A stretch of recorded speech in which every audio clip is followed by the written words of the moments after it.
Hello students, आज हम लोग C++ का सिंपल प्रोग्राम देख लेते हैं। बराबर है। Just using cout and cin, cout and cin. ठीक है। तो सबसे पहले C++ की जो हीडर फाइल है वो हीडर फाइल है हमारी #include iostream.h। iostream.h जो यानी जिन्होंने इसके पहले कोई भी लैंग्वेज नहीं पढ़ी है वो स्टूडेंट यहाँ पे ध्यान दीजिए। iostream.h ये हीडर फाइल रहती है, हीडर फाइल। बराबर है। ऐसे लैंग्वेजेस में बहुत सारी हीडर फाइल है, जैसे फॉर एग्जांपल iostream.h। अब iostream.h हीडर फाइल में सी आउट एंड सी इन ये जो दो मेंबर फंक्शन है वो इंक्लूड है। हम लोग ऐसे बोल सकते हैं कि this is the parent files and these are the child files. अब अगर मुझे चाइल्ड फाइल और हमारा जो प्रोग्राम है हम उसको पिकनिक बोलते हैं। ठीक है। एग्जाम्पल बता रही हूँ मैं आपको कि ये पेरेंट फाइल है iostream.h, C out C in child file है, और हम जो प्रोग्राम लिखने वाले हैं वो हमारी पिकनिक है। अब अगर चाइल्ड फाइल को पिकनिक में जाना है, यानी चाइल्ड को अगर पिकनिक में जाना है तो उसको किसकी परमिशन लेनी है? पेरेंट्स की।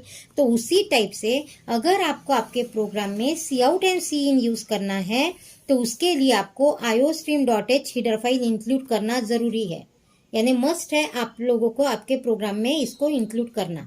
ठीक है। तो ये जो फर्स्ट टाइम लैंग्वेज पढ़ रहे हैं उन बच्चों के लिए ये पॉइंट था। ठीक है। तो अभी नेक्स्ट हम लोग यहाँ पे लिख देते हैं void main function, void main function, cursor अंदर।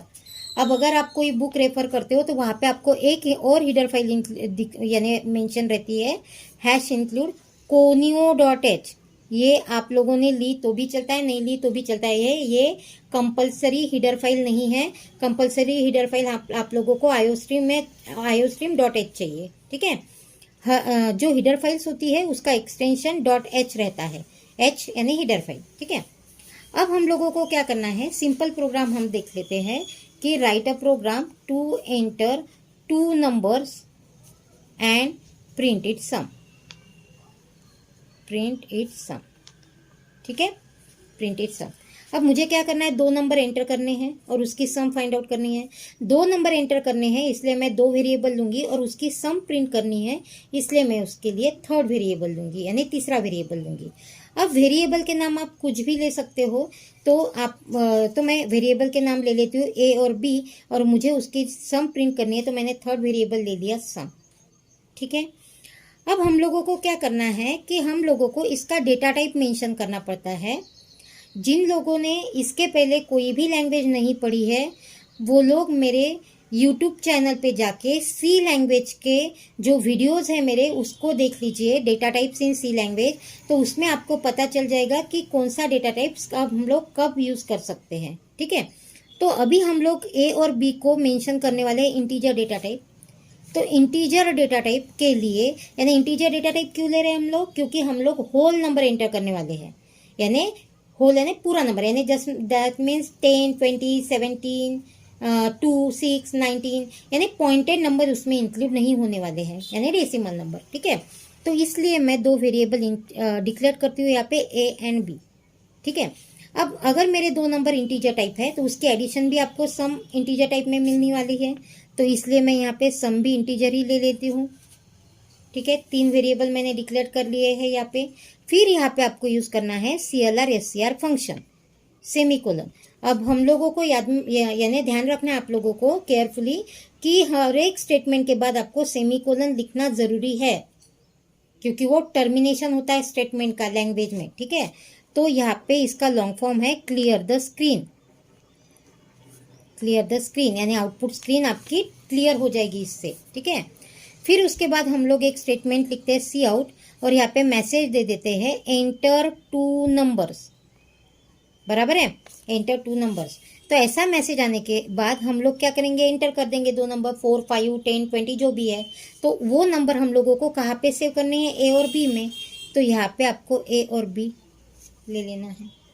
बराबर है। और फिर उसके बाद हम लोग सम फाइंड आउट करेंगे, that means sum equal to A और B सेमीकोलन।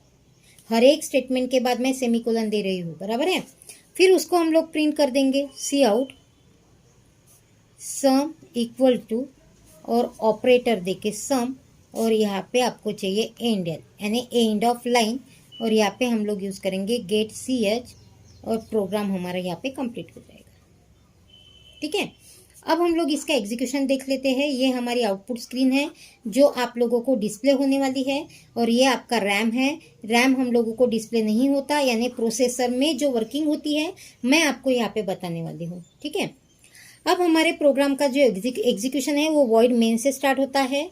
वॉइड मेन के ऊपर आप कितने भी स्टेटमेंट लिखते हो उसका मीनिंग जस्ट परमिशन के लिए होता है। जैसे फॉर एग्जांपल मैंने आपको iostream.h बताया था कि मुझे मेरे प्रोग्राम में cout and C in statement include करने हैं, तो वो जो दोनों मेथड या दोनों स्टेटमेंट है वो मेरे iostream.h हेडर फाइल में इंक्लूड है, इसलिए मुझे उसको इंक्लूड करना ज़रूरी है। उसी टाइप से CLR SCR एंड getch, ये जो दो फंक्शन है इनके जो स्टेटमेंट या इनकी जो भी बॉडी है या इनकी जो भी कोडिंग है वो conio.h में इंक्लूड रहती है। इसलिए मेरे प्रोग्राम में अगर मैं CLR SCR और getch इंक्लूड करती हूँ तो conio.h हेडर फाइल इंक्लूड करना मेरे प्रोग्राम में ज़रूरी है। ठीक है, अब क्या होगा, प्रोग्राम का एग्जीक्यूशन स्टार्ट हो रहा। इंटीजर, अब मेरे कितने वेरिएबल है 3, तो सबसे पहले रैम में उसके लिए स्पेस अलोकेट हो जाएंगी AB सम के लिए 2 बाइट, क्योंकि इंटीजर की जो बिट्स इन साइज है वो 16 बिट्स है, दैट मीन्स 2 बाइट। ठीक है, देन उसके बाद CLR SCR, हमारी जो आउटपुट स्क्रीन है वो क्लियर हो जाएंगी अगर कुछ यहाँ पे लिखा है तो। Cout statement is output statement. ये इस स्टेटमेंट में आप डबल कोटेशन में जो भी लिखते हो वो as it is output screen पे प्रिंट होता है। तो हम लोगों ने यहाँ पे डबल कोटेशन में मैसेज पास आउट किया है, एंटर 2 नंबर, ऐसा मैसेज आ जाएगा आपको। इस टाइप का मैसेज आने के बाद मैं 2 नंबर एंटर कर देती हूँ 4 और 5, बराबर है। तो by using C in statement का यूज होके हमारे जो 2 नंबर्स है जो हम लोगों ने एंटर किए हैं वो हमारे वेरिएबल में जाके सेव हो जाएंगे, बराबर है। यानी यूजर के थ्रू जो भी नंबर आप लोगों ने एंटर किए हैं वो आपके 2 वेरिएबल में जाके सेव होंगे। यानी यहाँ पे आ जाएगा 4 और यहाँ पे आ जाएगा आपका 5, यहाँ पे आपका नंबर आ जाएगा 5, बराबर है, 4 और 5। अब 4 और 5 एंटर करने के बाद हमारा नेक्स्ट स्टेटमेंट है sum equal to A + B, यानी 4 और 5 के एडिशन जो हमारी रैम में सेव हो जाएंगी सम में। अब सी आउट स्टेटमेंट से हमारा जो भी सी आउट स्टेटमेंट आउटपुट स्टेटमेंट है, तो हम लोग इसके थ्रू आउटपुट स्क्रीन पे डेटा प्रिंट करेंगे। तो मैंने आपको पहले ही बताया है कि डबल कोटेशन में हम लोग जो लिखते हैं वो as it is output screen पर प्रिंट होगा, बराबर है। और यहाँ पे हम लोगों ने सम में डबल कोटेशन नहीं लिया है, तो ऐसे वक्त हम लोग इस वेरिएबल की जो भी वैल्यू हमारे रैम में है वो वैल्यू प्रिंट कर देंगे। समझ में आया मैंने क्या बोला? अगर सी आउट में आप डबल कोटेशन में कुछ लिखते हो तो वो as it is output screen पे प्रिंट होता है, लेकिन सी आउट में अगर आप वेरिएबल के नाम लिखते हो और उसको डबल कोटेशन नहीं देते हो तो ऐसे वक्त उस वेरिएबल की रैम में जो वैल्यू है वो प्रिंट हो जाएंगी। तो हमारे पास यहाँ पे रैम में वैल्यू है 9, तो वो प्रिंट हो गई। एंड एंड से आपका कर्सर नेक्स्ट लाइन पे जाके प्रेजेंट रहेगा, ठीक है। और getch से आपको आपका जो आउटपुट है वो यानी डायरेक्टली डिस्प्ले हो जाएगा और यहाँ पे आपका प्रोग्राम एंड। तो इस टाइप से आप सिंपल जो प्रोग्राम्स है, for example length and breadth enter कर दो, रेक्टेंगल के एरिया फाइंड आउट करो, enter radius of circle and print its area, enter 5 numbers, print its average, बराबर है। तो इस टाइप के जो भी प्रोग्राम्स है वो आप लोग रन कर या उसको राइट डाउन करके देखिए इस टाइप से, यानी इस वे से। लेकिन ये C++ का प्रॉपर सिंटैक्स नहीं है, ये C लैंग्वेज का सिंटैक्स है, लेकिन हमने C++ का प्रोग्राम C लैंग्वेज के फॉर्मेट में लिखा है। नेक्स्ट टाइम हम लोग C++ के फॉर्मेट में इसका प्रोग्राम देख लेंगे, ठीक है।